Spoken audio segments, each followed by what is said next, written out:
मेरे साथ मनोज मीणा है। फिलहाल मैं बीकानेर में मौजूद हूँ। काफ़ी दिलचस्प चर्चा इनके साथ करते हैं क्योंकि काफ़ी दिन हो गए थे मनोज जी से बात की। मनोज जी, बहुत स्वागत है। पहले तो ये पूछूंगी, आज आरएलपी हुआ है बीकानेर में, कैसा रहा ये कार्यक्रम, कितना सफल हुआ है? देखो, बहुत शानदार कार्यक्रम रहा है और कार्यक्रम सफल है।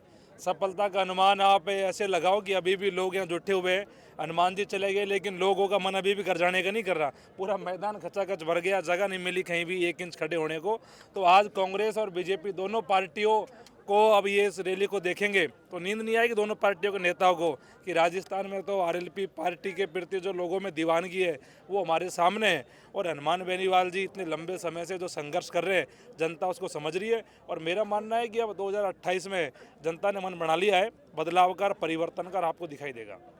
लाखों की भीड़ की बात कही गई थी, लाखों की भीड़ आई है, इसका क्या जो है प्रभाव पड़ने वाला है विपक्ष पर? देखो, भीड़ खूब है और ये भीड़ नहीं, ये कार्यकर्ता है समर्पित हनुमान बेनीवाल जी के, जो अपने साधन संसाधनों से पहुँचे। और कोई पार्टी इस प्रोग्राम को करती तो सारी मशीनरी लगती, बहुत सारा पैसा लगता, उसके बावजूद भी इतने सारे लोग नहीं पहुंच पाते। सुबह 10 बजे से लोग आ गए, तो ये बताता है कि हनुमान बेनीवाल जी के प्रति कितनी दीवानगी है। और राजस्थान में जब भी कहीं अन्याय होता है तो हनुमान बेनीवाल जी खड़े मिलते हैं। दीनहीन, शोषित, पीड़ित, वंचितों पे जब भी कोई बात आती है तो आरएलपी पार्टी ये एक ऐसी पार्टी है जो आवाज़ बढ़ती है। और आरएलपी पार्टी आज कोई पार्टी नहीं है, एक विचार है राजस्थान में, जिनके साथ राजस्थान के लाखों युवा जुड़ रहे हैं, लाखों किसान, नौजवान सब जुड़े हुए हैं। और आरएलपी पार्टी का जनाधार अब दिन के दिन आपको बढ़ता हुआ दिखाई देगा। जिस प्रकार से हनुमान बेनीवाल जी की विचारधारा है कि मुख्यमंत्री की कुर्सी पे कोई किसान का बेटा बैठे, और उसको लेकर 25 साल से वो लगातार संघर्ष कर रहे हैं। और उसका संघर्ष का परिणाम है कि आज बीकानेर की धरती पे इतना बड़ा जन सैलाब उमड़ा है, वो हमारे सामने है। मुझे एक बात बताइए, आपका रुझान इधर भी है, आपका रुझान अंता की तरफ भी है। अब मैं जो कहना चाह रही हूँ, वैसे तो आप समझदार हैं, ज़्यादा समझ ही जाएंगे। मुझे बताइए कि एक्चुअली में आप सपोर्ट किसको कर रहे हैं? मनोज मीणा से अगर मैं पूछूं तो ये बात कि आप सपोर्ट किसको कर रहे हैं? देखो, ऐसा है, मनोज मीणा उस व्यक्ति को सपोर्ट करेगा राजस्थान में तो संघर्ष करेगा। हनुमान बेनीवाल जी हमारे बड़े भाई है और 25 साल से दीनहीन, शोषित, पीड़ित, वंचितों की लड़ाई लड़ रहे हैं। जहाँ भी अन्याय होता है तो हनुमान बेनीवाल जी खड़े मिलते हैं। जब ऐसा ही भर्ती के आंदोलन में 4 साल से हम लड़ रहे थे, जब हमें लड़ने वाले लोग नहीं मिले, उस समय हमें हनुमान बेनीवाल जी मिले। तो हनुमान बेनीवाल जी को हम भूल नहीं सकते कभी भी। और ख़ास तौर पे मैं कभी नहीं भूल सकता, हनुमान बेनीवाल जी ने हमेशा हमारी मदद करी, हमेशा साथ खड़े रहे। और नरेश मीणा जी हमारे भाई है, वो अंता में चुनाव लड़ रहे हैं, हमारी शुभकामनाएं, हमारा पूरा सहयोग है।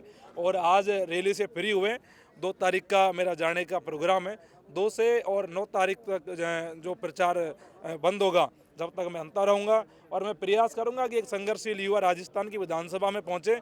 मनोज मीणा, सीधी सी बात है कि जो संघर्ष करेगा उसके साथ है। मतलब आपको आरएलपी से कोई मतलब नहीं, आपको मतलब है हनुमान बेनीवाल से? ऐसा नहीं है, आरएलपी के ही लोग ये खड़े हैं और आरएलपी पार्टी की मैं बात कर रहा हूँ। लेकिन मैं सबसे ज़्यादा प्रभावित होता हूँ तो हनुमान बेनीवाल जी के संघर्ष से प्रभावित होता हूँ। और 2028 में मैं चाहता हूँ कि हनुमान बेनीवाल जी को मजबूत करूँ, पूर्वी राजस्थान में मैं उनकी ताकत बनूँ। और आज भी मंच से ये मैंने बात बोली है। मतलब आरएलपी के साथ आगे चुनाव लड़ने का मौका मिला तो मनोज मीणा लड़ेगा? ये भविष्य की बात है, लेकिन मैंने कहा है कि पूर्वी राजस्थान में मैं हनुमान बेनीवाल जी को इतना मजबूत कर दूंगा कि नेताजी को पूर्वी राजस्थान में जरूरत ही नहीं पड़ेगी देखने की। बस नेताजी एक फोन करेंगे, मनोज मीणा वहाँ बैठा है। इनडायरेक्टली अपनी बातें कह रहे हो। मुझे एक बात बताओ, अंता चुनाव इस समय उफान पर है, एक तरफ बिहार चुनाव भी। अब मुझे ये बता दीजिए, मोरपाल सुमन है बीजेपी के, एक तरफ कांग्रेस के प्रमोद जैन भाया है, और एक तरफ निर्दलीय कैंडिडेट है नरेश मीणा जी। चाहने वाले तो उनके भी लाखों फॉलोवर्स हैं जो गाड़ियां भर भर के पहुंच रहे हैं। नरेश मीणा जी के लाखों फॉलोवर्स हैं, भाया के नहीं है फॉलोवर्स। लेकिन इस समय भाया भाया हो रही है कि नरेश मीणा जी जो है, काफी उनके समर्थक थे, जो काफी लोग उनको सपोर्ट कर रहे थे, वो चल दिए हैं। अब नरेश मीणा जी अकेले रह गए हैं। कौन कौन चल दिया? सारे साथ है, नाम बताओ कौन चल दिया। एक भामाशाह का बड़ा जिक्र हुआ था, चला गया, ये खुद नरेश मीणा जी के शब्द थे। देखो, वो व्यक्तिगत मामला है। गुर्जर समाज के जो माता दीन पनियार भामाशाह साहब है, उनके बारे में मैं कुछ नहीं कहूँगा। उन्होंने झालावाड़ के पीड़ित परिवारों की मदद करी। उन्होंने मंच पे ये कहा था कि हम नरेश भाई के चुनाव में मदद करेंगे। अब मदद नहीं मिली होगी तो कोई बात हुई होगी, तो वो उनका व्यक्तिगत निर्णय रहा है कि वो नरेश भाई की मदद करते कि नहीं करते, वो उनकी सोच है। अभी 2 दिन पहले नरेश जी का एक वीडियो वायरल हो रहा है। अब आप ऐसा तो कह नहीं सकते कि मैंने देखा नहीं है। बड़ा गुस्से में, बड़े तीखे स्वरों में जो है वो प्रमोद जैन भाया को जो है उन पर गुस्सा उतारते हुए नज़र आ रहे हैं, धमकाते हुए नज़र आ रहे हैं। सवाल ये है कि क्या इस समय जब चुनाव पीक पर है, चुनाव होने वाले हैं, तो नरेश मीणा का ऐसे अपशब्द कहना किसी अन्य पार्टी के नेता के लिए जो कि उनके कॉम्पिटिटर है इस वक्त, वो ठीक है? देखो, लोकतंत्र में किसी के बारे में भी गलत शब्द नहीं बोलने चाहिए, ये मैं मानता हूँ। और लोकतंत्र में हिंसा का भी कोई स्थान नहीं है। और आपके माध्यम से भी मैं कहूँगा, नरेश मीणा जी से मैं जाके भी कहूँगा कि चुनाव तक थोड़ा संयम रखे, धैर्य से काम ले, और किसी भी व्यक्ति, समाज के बारे में, किसी भी धर्म के बारे में कोई भी टिप्पणी नहीं करे जिससे नुकसान हो।